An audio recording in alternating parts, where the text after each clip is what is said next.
ஒரு காலத்தில் சென்னையில் இருந்த பணக்கார சர்க்கிள் மொத்தமும் கேலி செய்த ஒருவன் இன்றைக்கு யாருமே தொட முடியாத உயரத்தை அடைந்திருந்தான். அவனுக்கென ஒரு ராஜ்யத்தை உருவாக்கி அதன் அரசனாக உயர்ந்திருக்கிறான். நினைக்கும் போதே அவர்களுக்கு பிரமிப்பாக இருந்தது. அதே ஆச்சரியத்தோடு அவர்கள் சற்று தொலைவில் நடந்து சென்று கொண்டிருந்த ஹரிஷை திரும்பி பார்க்க அவன் எடுத்து வைக்கும் ஒவ்வொரு ஸ்டெப்பிலும் தன்னம்பிக்கையும் கம்பீரமும் வெளிப்படுவதைப் போல இருந்தது. அந்த நிமிடத்தில் ஹரிஷ் அங்கிருந்த பல இளைஞர்களுக்கு இன்ஸ்பிரேஷனாக மாறிக்கொண்டிருந்தான்.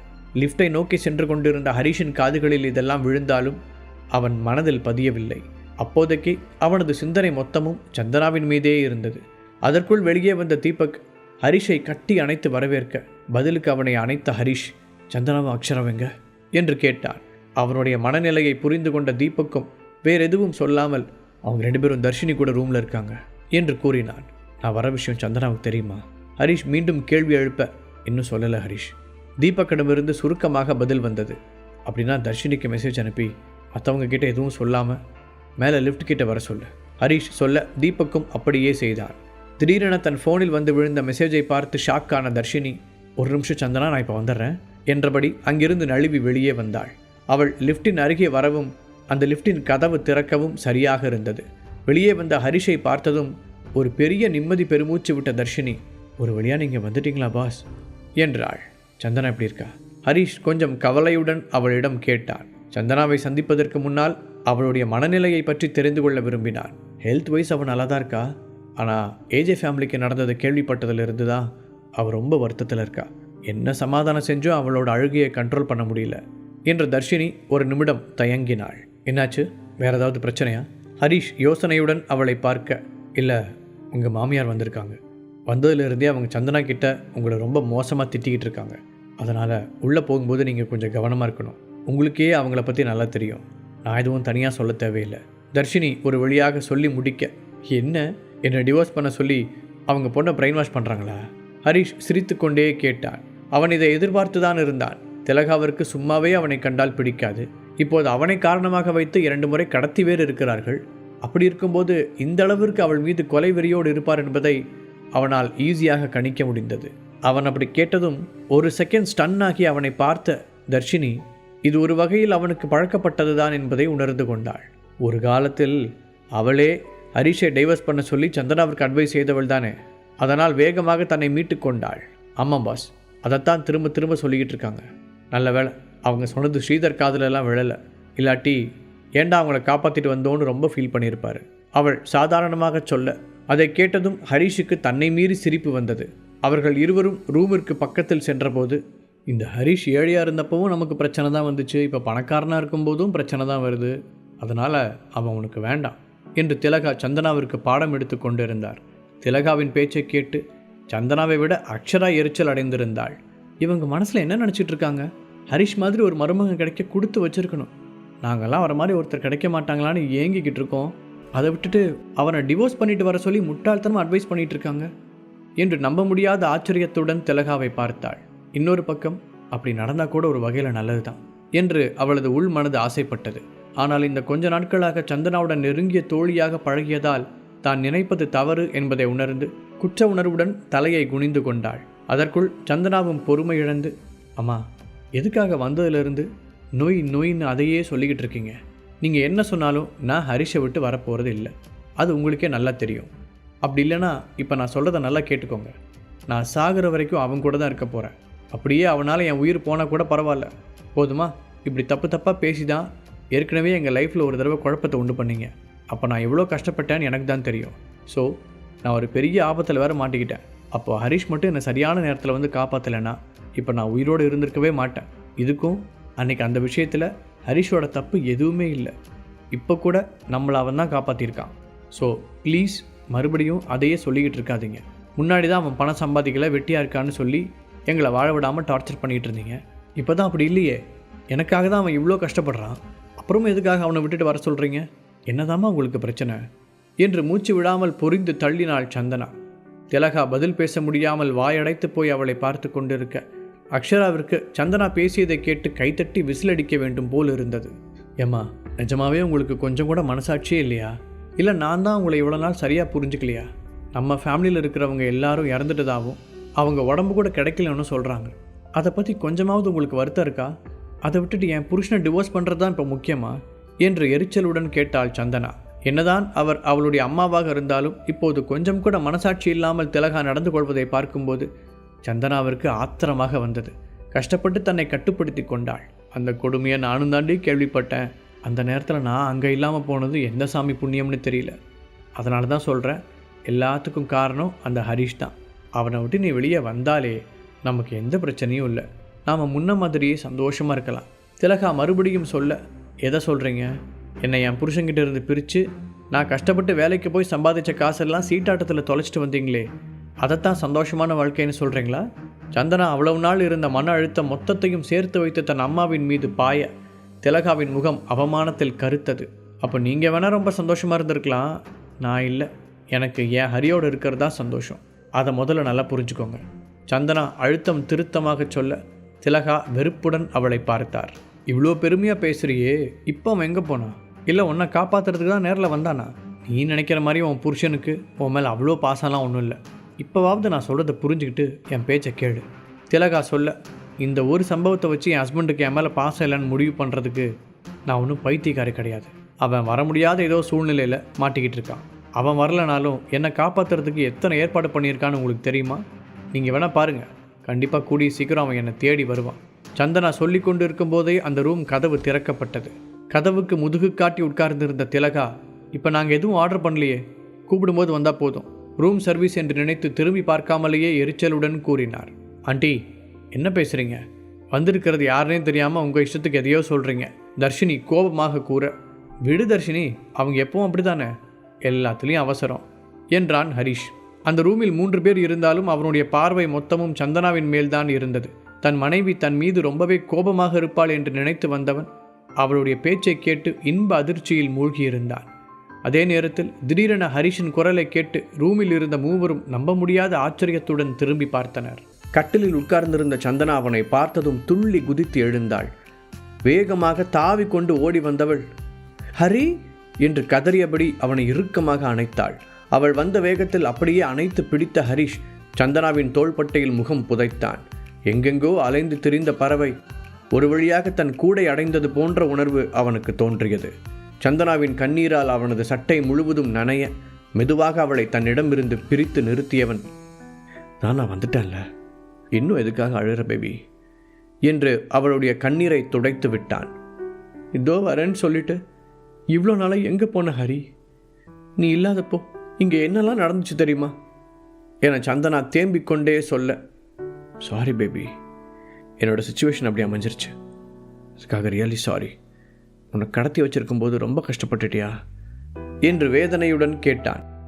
அதெல்லாம் பரவாயில்ல ஹரி, உன்னை திரும்ப பார்த்ததே எனக்கு சந்தோஷந்தான். எங்கே கடைசி வரைக்கும் உன்னை பார்க்க முடியாமல் போயிடுமோன்னு ரொம்ப பயந்துட்டேன்.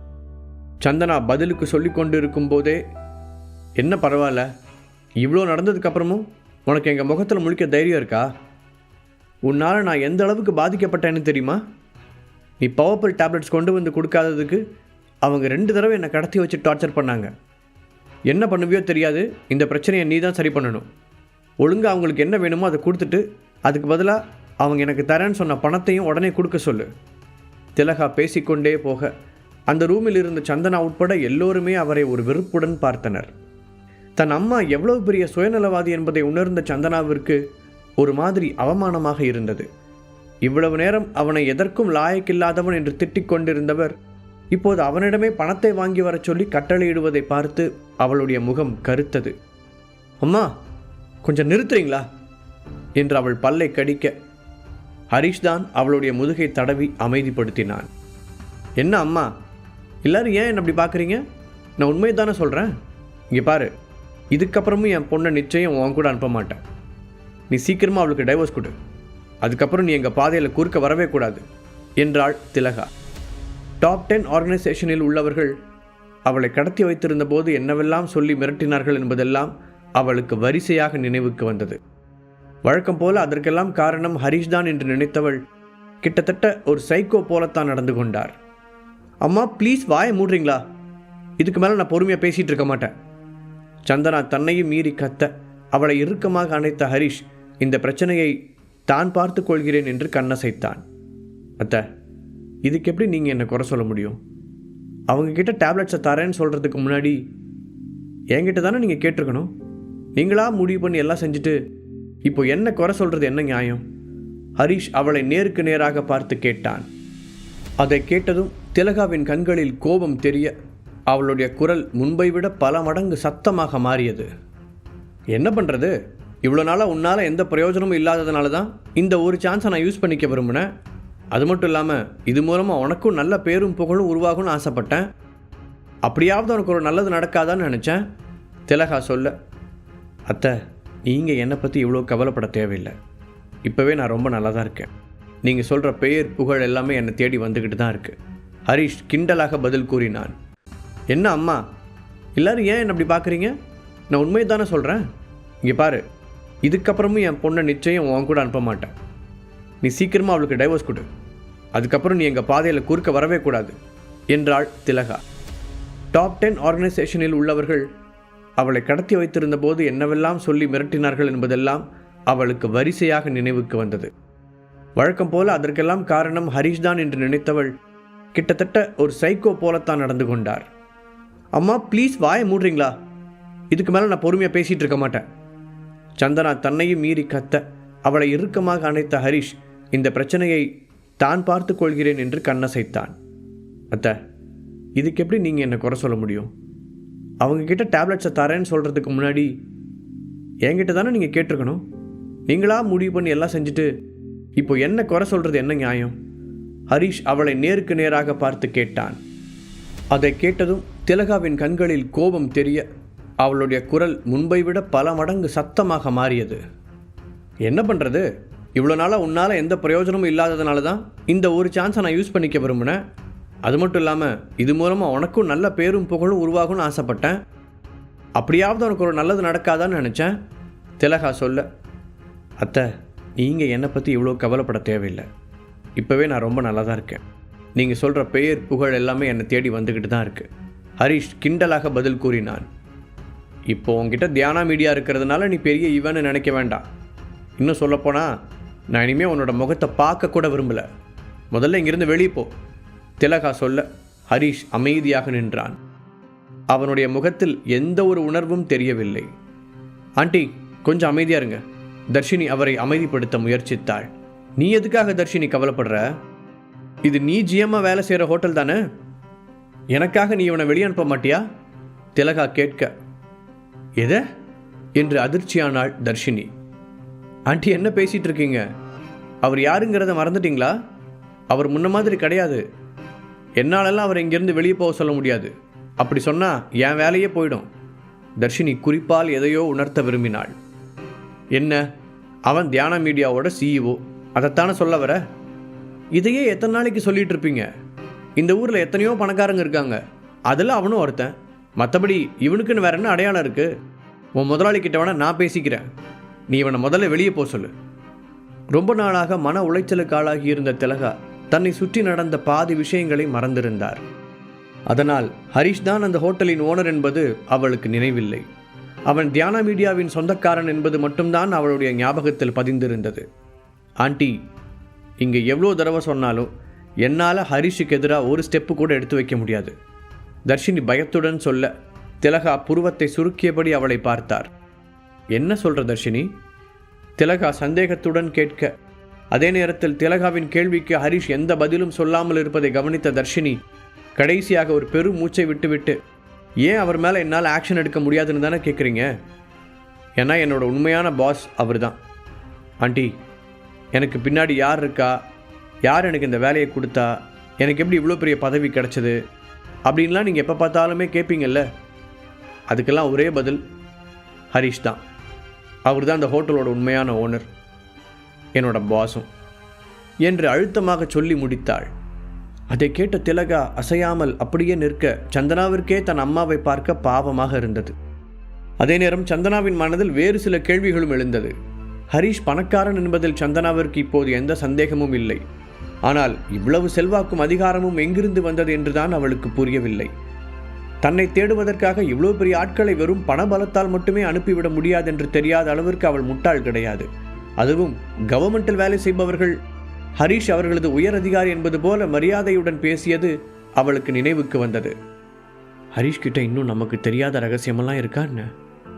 அவள் யோசனையோடு அவனை பார்க்க அதை கவனித்த ஹரிஷ் குனிந்து, என்ன பேபி என்று கேட்டான். அதற்கு ஒன்றுமில்லை என மறுப்பாக அவள் தலையசைக்க திலகாவோ இன்னும் அதிர்ச்சியில் இருந்து மீளவில்லை. கவலைப்படாதீங்க அத்தை, உங்களோட பயத்தை என்னால் புரிஞ்சிக்க முடியுது. ஆனால் என்னோட ஒய்ஃபை அவ்வளோ சீக்கிரம் யாராலையும் எதுவும் பண்ணிட முடியாது. அப்படி எதுவும் தப்பாக நடக்கிறதுக்கு நான் நிச்சயம் விட மாட்டேன். உறுதியான குரலில் சொன்ன ஹரிஷ் திலகாவை பார்த்து மெதுவாக சிரித்தான். அந்த சிரிப்புக்கு பின்னால் இருந்த அர்த்தம் திலகாவிற்கு சரியாக புரியவில்லை. உண்மையை சொல்லப்போனால் தர்ஷினிக்கே ஹரிஷை பற்றி பாதி விஷயங்கள் தான் தெரியும். ஹரிஷ் தன் ஒற்றை விரலை அசைப்பதன் மூலம் சென்னையின் மிக சக்தி வாய்ந்த நபர்களை கூட கட்டுப்படுத்த முடியும். எல்லா அமைப்புகளும் அவனுக்கு சிவப்பு கம்பளம் விரித்து காத்திருந்தன. அரசாங்கத்திலும் அவன் உயர் பதவியை எட்டியிருந்தான். எல்லாவற்றிற்கும் மேலாக அவன் சொந்தமாக ஒரு அமைப்பையே நிறுவியிருந்தான். இப்போது பணக்காரன் என்பதை தாண்டி ஹரிஷ் ஒரு பெரிய அதிகார மையமாக, யாராலும் தவிர்க்க முடியாத சக்தியாக உருவாகி கொண்டிருந்தான். இதெல்லாம் தெரியாத திலகா நீ நீ என்று பதிலுக்கு ஏதோ சொல்ல முயற்சித்தார். ஆனால் அவருடைய குரல் மிகவும் நடுங்கியது. ஒவ்வொரு முறையும் அவரால் முதல் வார்த்தை கூட சொல்லி முடிக்க முடியவில்லை. ஹரிஷ் அவரை ஒரு பார்வை பார்த்துவிட்டு சந்தனாவின் கையை பிடித்து கொண்டு வெளியில் ஒரு எட்டு வைத்தான். பின் ஞாபகம் வந்தவனாக திரும்பி அக்ஷராவை பார்த்தவன், சாரி, என்னால் உங்களுக்கும் தொந்தரவு. நீங்கள் எவ்வளோ நாள் வேணுமோ இங்கேயே பாதுகாப்பாக இருக்கலாம். யாரும் எதுவும் சொல்ல மாட்டாங்க. இல்லை உங்கள் அப்பா கிட்டே போகிறதுனாலும் சொல்லுங்கள். நான் உங்கள் வீட்டுக்கு, கடைக்கு, எல்லாத்துக்கும் பாதுகாப்புக்கு ஆளுங்களை ஏற்பாடு பண்ணுறேன். ஹரிஷ் அக்கறையுடன் சொல்ல, அக்ஷரா ரொம்ப தேங்க்ஸ் ஹரிஷ் என்று தலையை மட்டும் அசைத்தாள். உங்களுக்கு வேறு எந்த பிரச்சனையும் இல்லைல்ல அக்ஷரா? அப்படி ஏதாவது இருந்தால் சொல்லுங்கள். ஹரிஷ் மீண்டும் ஒரு முறை கேட்க அவள் வேகமாக இல்லை என்றாள். அப்படின்னா சரி, உங்களுக்கும் ரூம் அரேஞ்ச் பண்ணி தர சொல்கிறேன். நீங்கள் ரெஸ்ட் எடுங்க. நாங்கள் நாளைக்கு வந்து உங்களை மீட் பண்ணுறோம். அதுக்கு முன்னாடி எங்கேயாவது போகணும்னு நினச்சிங்கன்னா ஸ்ரீதர் கிட்ட சொல்லுங்கள். அவன் அவங்கள பாதுகாப்பாக அனுப்பி வைப்பான். ஹரிஷ் மேலும் சொல்ல, இந்த சூழ்நிலையிலும் அவன் தன்னிடம் அக்கறையுடன் பேசியது அக்ஷராவிற்கு நெகிழ்ச்சியை ஏற்படுத்தியது. இதற்கு மேல் இவர்கள் இருவரையும் தொந்தரவு செய்யக்கூடாதென்று எல்லோரும் ஒதுங்கிக் கொள்ள ஹரிஷும் சந்தனாவும் மட்டும் தனியாக நடந்தார்கள். இந்த கொஞ்ச நாளாக நான் இங்கே இல்லாததுனால நீ ரொம்ப கஷ்டப்பட்டிருப்பேன்னு எனக்கு தெரியும். ஹரிஷ் மெதுவாக சொல்ல, நீயும் சிவகங்கையில் தனியாக தானே கஷ்டப்பட்டிருப்ப. சந்தனா ஒரு மாதிரி குரலில் கூறிவிட்டு அவனை பார்த்தாள். அதை கேட்டதும் ஒரு நிமிடம் திகைத்த ஹரிஷ், அது சிவகங்கை நிஜமாவே ஒரு நல்ல ஊர் தான். நான் உன்னை ஒரு நாள் அங்கே கூட்டிகிட்டு போகிறேன். அங்கே போய் நல்ல ரெஸ்ட் எடுத்துகிட்டு ஊர் சுற்றி பார்த்துட்டு வரலாம். ஹரிஷ் இயல்பாக சொல்ல அவனையே உற்று பார்த்த சந்தனா சரி என்று மட்டும் சொல்லிவிட்டு அவனுடைய இடுப்பை கட்டிக்கொண்டாள். கடந்த சில நாட்களாக நடந்ததை பற்றி 2 பேருமே பேசிக்கொள்ளவில்லை. இப்போது பேசி அந்த நல்ல மனநிலையை கெடுத்துக்கொள்ள விரும்பாததால் இருவரும் ஒன்றாக இருக்கும் இந்த நேரத்தை மட்டும் சந்தோஷமாக அனுபவித்தார்கள். திலகா அந்த ஹோட்டலிலேயே தங்கிவிட ஹரிஷும் சந்தனாவும் தங்கள் ஃப்ளாட்டுக்கு திரும்பி வந்தனர். அவளுடைய ஃபேமிலி இறந்த விஷயத்தில் இன்னும் ஒரு தெளிவு கிடைக்காததை சந்தனாவிடம் சொல்லலாமா என்று யோசித்தான் ஹரிஷ். ஆனால் சஞ்சய் பற்றி அவனுக்கு நிறைய சந்தேகம் இருந்ததால் ஒருவேளை அவன் நிஜமாகவே எல்லோரையும் கொண்டிருப்பானோ என்ற பயமும் ஹரிஷுக்கு இருந்தது. அதனால் வீணாக நம்பிக்கை கொடுத்து அவளை ஏமாற்ற வேண்டாம் என்று நினைத்தவன் எதை பற்றியும் பேசாமல் அமைதியாக இருந்து கொண்டான். ரொம்ப நாள் கழித்து ஒன்றாக சேர்ந்திருந்ததில் இருவருமே உணர்ச்சி வசப்பட்டிருக்க அன்றைய இரவு ரொம்பவே சந்தோஷமாக கடந்தது. ஹரிஷின் வேகத்தை சந்தனாவால் சமாளிக்க கூட முடியவில்லை. அதே நேரம் தன் கணவன் இன்னும் தன் மீது அதே காதலுடன் தான் இருக்கிறான் என்று உணர்ந்தபோது அவளுக்கு நிம்மதியாகவும் இருந்தது. அதனால் அவன் இழுத்த இழுப்புக்கெல்லாம் ஈடு கொடுத்தாள். இன்னொரு பக்கம் அவளுமே நிறைய மன அழுத்தங்களை சந்தித்திருந்ததால் இந்த நெருக்கம் அவளுக்குமே தேவையாக இருந்தது. மறுநாள் காலை எழுந்து குளித்துவிட்டு வந்து எழுப்பிய சந்தனாவை இழுத்து மேலே போட்டுக்கொண்டான் ஹரிஷ். அவளுடைய நெற்றியில் வந்து விழுந்த முடியை ஒதுக்கிவிட்டவன் அங்கு முத்தமிட்டான். அப்படியே கன்னம், காது என்று முத்தங்கள் தொடர, ஹரி என்னது இது, காலையிலே வா, ஏற்கனவே நைட் ஃபுல்லாக தூங்க விடலை என்று சினுங்கிய சந்தனா, அப்புறம் ஹரி நான் உங்ககிட்ட ஒன்று கேட்கலான்னு நினச்சேன். அவன் 2 பேரும் ஒன்றா வெளியே போய் ரொம்ப நாள் ஆச்சு. டிஃபன் சாப்பிட்டுட்டு வெளியே போகலாமா என்று கேட்டாள். நேற்று நைட்டே அவள் ஒரு உறுதியான முடிவெடுத்திருந்தாள். ஹரிஷின் பிஸ்னஸ் வெளியில் எவ்வளவு பெரியதாக இருந்தாலும், அவன் இந்த சமூகத்தில் எவ்வளவு பவர்ஃபுல்லான ஆளாக மாறினாலும், அதனால் அவனுக்கு எவ்வளவு எதிரிகள் உருவானாலும், அவர்கள் 2 பேரும் ஒன்றாக இருக்கும் வரை அவள் அதை பற்றியெல்லாம் கவலைப்படப் போவதில்லை. இனிமேல் இருவரும் ஒன்றாக இருக்கும் நேரத்தை முழு மனதோடு அனுபவிக்கப் போகிறாள். அவனுடைய நண்பர்களைப் போல மற்ற விஷயங்களிலும் அவள் உதவ முடியாமல் இருக்கலாம். ஆனால் வீடு திரும்பியதும் அவனுக்கு ஒரு நல்ல மனைவியாக இருக்க அவளால் முடியும். அதன் மூலம் குறைந்தபட்சம் வீட்டிலாவது அவனுக்கு ஒரு நிம்மதியான சூழலை உருவாக்கி தரலாம் என்று கருதினாள். ஆக மொத்தத்தில் தான் ஏதாவது ஒரு வகையில் ஹரிஷுக்கு தகுதியானவள்தான் என்பதை நிரூபிக்க விரும்பினாள். அவனுடைய அந்தஸ்து எந்த அளவுக்கு பெரியதாக இருந்தாலும் தன்னுடைய அன்பு அதையெல்லாம் ஒருபடி மீறி இருக்கும் என்பதை காட்ட ஆசைப்பட்டாள். முடிந்தவரை அவளை பற்றியும் குடும்ப வாழ்க்கையை பற்றியும் எந்த கவலையும் ஹரிஷின் மனதில் வராமல் பார்த்து கொள்ள வேண்டும் என்றும் முடிவெடுத்திருந்தாள். ஹரிஷ் பற்றி இன்னும் நிறைய ரகசியங்கள் அவளுக்கு தெரியாமல் இருந்தது. ஹெர்பல் மெடிசன், சண்டை பயிற்சி என்று ஒரு சில விஷயங்கள் அவளுக்கு அரைகுறையாக தெரிந்தாலும் அதை பற்றிய முழுமையான தெளிவு இன்னும் அவளுக்கு வரவில்லை. ஆனாலும் அவனுடைய லட்சிய பாதை இப்பொழுது பணத்தை தாண்டி வேறேதோ திசையை நோக்கி போகின்றது என்பதை மட்டும் புரிந்து கொண்டாள். அதற்கு தன்னால் உறுதுணையாக இருக்க முடியாவிட்டாலும் தான் ஒரு சுமையாக இருக்கக்கூடாது என்று நினைத்தாள். அவள் வெளியே போகலாம் என்று கேட்டதும் மெதுவாக எழுந்து உட்கார்ந்த ஹரிஷ், சரி சரி, இன்னைக்கு எந்த மாலுக்கு ஷாப்பிங் போகணும் என்று சிரித்துக்கொண்டே கேட்டான். நான் ஷாப்பிங் போகணும்னு உங்ககிட்ட சொன்னனா என்றபடி அவனுடைய நெஞ்சில் விளையாட்டாக குத்திய சந்தனா, நாம ஏன் ஒரு புது வீடு தேடக்கூடாது என்று சடனாக கேட்டாள். என்ன என்று ஆச்சரியத்துடன் ஹரிஷ் அவளை பார்த்தான். அவளிடமிருந்து இப்படி ஒரு கோரிக்கையை ஹரிஷ் எதிர்பார்க்கவில்லை. எதுக்காக இப்ப புது வீட்டுக்கு போகணும்னு நினைக்கிற பேபி? ஹரிஷ் குழப்பத்துடன் கேட்க சந்தனா ஒரு முடிவுடன் அவனை நிமிர்ந்து பார்த்தாள். முழு கதையையும் கேட்டு மகிழ பாக்கெட் FM ஆப்பை டவுன்லோட் செய்யுங்கள். லிங்க் டிஸ்கிரிப்ஷனில் கொடுக்கப்பட்டுள்ளது.